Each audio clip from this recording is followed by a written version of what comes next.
the gospel music community is mourning the loss of one of Houston's distinctive voices.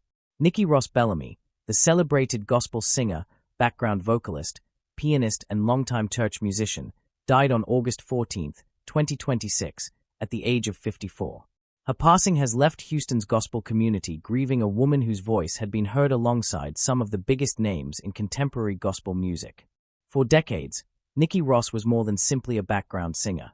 She was a musician who could command attention with her powerful vocals while remaining deeply connected to the church and gospel tradition that shaped her life. Her career included work with Kirk Franklin, Dillard New G, Fortune FIYA, The Walls Group, Rodney Bryant and CCMC and Jonathan Nelson, among others. She also worked in Houston's gospel scene and was associated with Bet's Sunday Best. And now, after years of music, ministry, and perseverance through health challenges, Nikki Ross Bellamy is gone. But the story of her life is much bigger than the circumstances surrounding her death. Nikki Ross Bellamy was a Houston gospel vocalist whose musical journey was deeply connected to the city's church community. Houston wasn't simply the place where she built her career. It was home. Her music developed within the rich gospel tradition of the city, and over the years she became recognized as a powerful vocalist who could bring emotion and intensity to virtually any recording or live performance. Unlike artists whose careers are built entirely around solo albums, Nikki's influence was often heard through collaborations. She became the kind of vocalist other artists wanted beside them. Her voice could strengthen a choir, elevate a worship performance, and add another layer of emotion to a recording. That ability eventually took her beyond Houston and onto stages and recordings connected with some of the most recognizable names in gospel music. One of the most remarkable parts of Nikki Ross Bellamy's career was the sheer number of major artists with whom she worked. Her credits included collaborations with Kirk Franklin, Dillard New G, Fortune FIYA, The Walls Group, Rodney Bryant and CCMC and Jonathan Nelson. She also worked with Houston's Gary Mays and NU Era and served on the music staff connected with Bet's Sunday Best. For listeners, some of her most memorable work came through recordings with Dillard and New G, including songs such as Has Been Just That Good, There Is No Way and I Surrender All. She also contributed vocals to Fortune and FIYA's Make a Sound and The Walls Group's Yes. These collaborations demonstrate something important about Nikki's career. She wasn't famous simply because she released music under her own name. She became respected because other musicians trusted her voice. Among the names connected to Nikki's career, Kirk Franklin stands out. Nikki toured and performed with Franklin for many years, becoming part of the vocal team associated with his live performances and recordings. A 2016 ABC 13 Houston interview described Ross as having toured with Franklin for 11 years at that point. During the interview, she spoke about growing up in Houston and the challenges of being away from home while raising her two sons. That detail reveals another side of Nikki's life. Behind the stage lights was a mother who understood the sacrifice involved in building a career in music.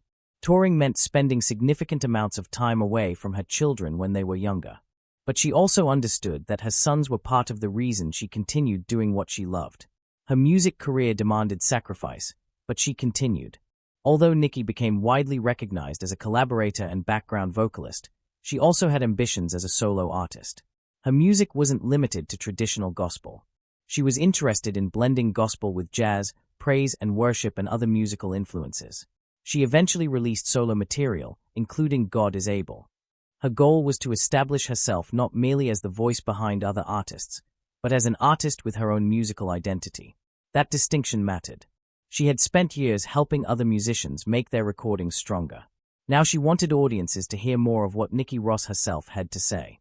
Another important part of Nikki Ross Bellamy's story is her musicianship. She wasn't simply a vocalist who stood in front of a microphone. She was also a pianist and musician. That combination gave her a different understanding of music. She could approach a song from the perspective of someone who understood both the voice and the instruments supporting it. This helped make her particularly valuable in gospel music, where singers and musicians often work closely together to create the emotional atmosphere of a worship performance. For Nikki, music wasn't simply entertainment. It was part of her ministry.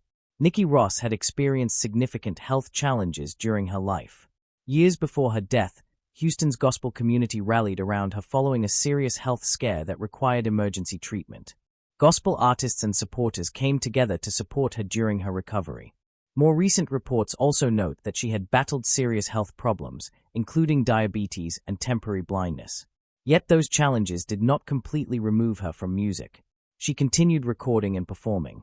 In fact, one of the most poignant details surrounding her final months is that she remained connected to gospel music despite her health struggles.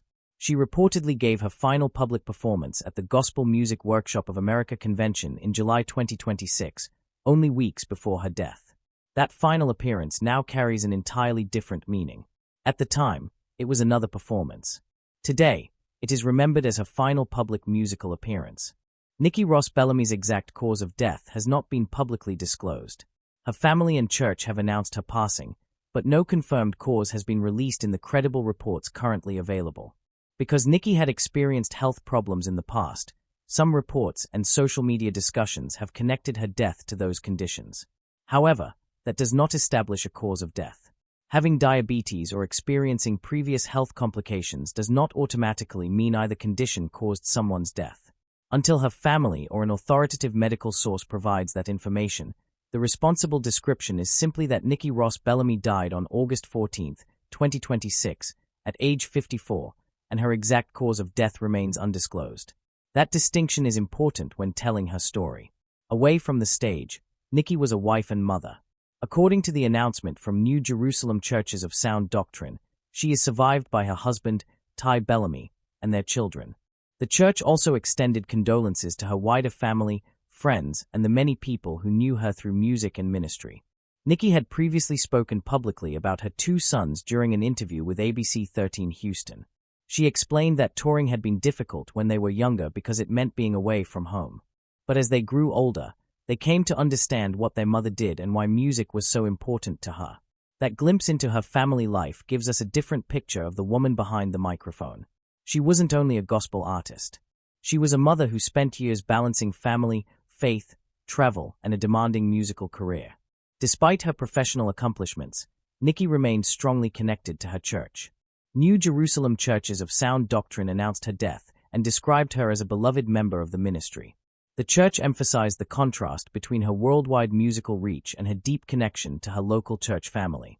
That may ultimately be one of the most important parts of her legacy. Nikki could perform before large audiences and work with internationally recognized artists, yet she never completely separated herself from the church environment where her musical journey had developed. For her, gospel music was connected to faith. Houston has produced countless influential musicians across gospel, R&B, hip-hop, and other genres. Nikki Ross Bellamy became part of that musical history through gospel. Her career demonstrated that an artist doesn't necessarily have to be the headline name to make an enormous contribution. Sometimes the people standing beside the star are the ones helping create the sound audiences remember. Nikki was one of those people. Her voice appeared on recordings, concerts, and performances involving some of the genre's most respected artists. She helped create moments that audiences may remember without always knowing the name of the vocalist behind them. Now they know.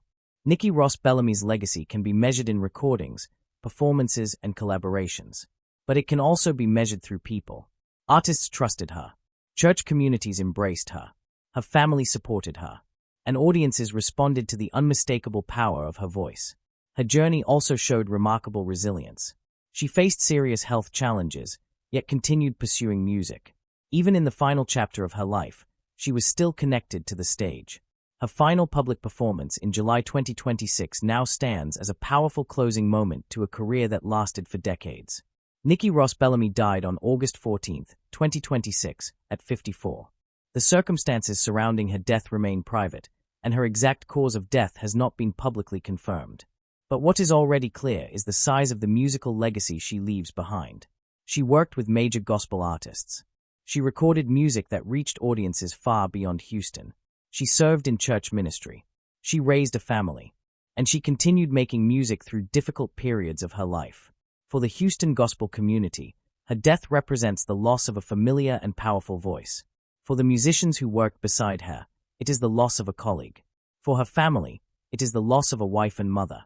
And for gospel listeners, it is the end of a remarkable musical journey. Nikki Ross Bellamy's voice may no longer be heard from a stage, but the recordings, performances, and memories she leaves behind ensure that her contribution to gospel music will not simply disappear. The world heard Nikki Ross's voice. Those closest to her knew her heart. And that may be the most fitting way to remember her. Rest in peace, Nikki Ross Bellamy.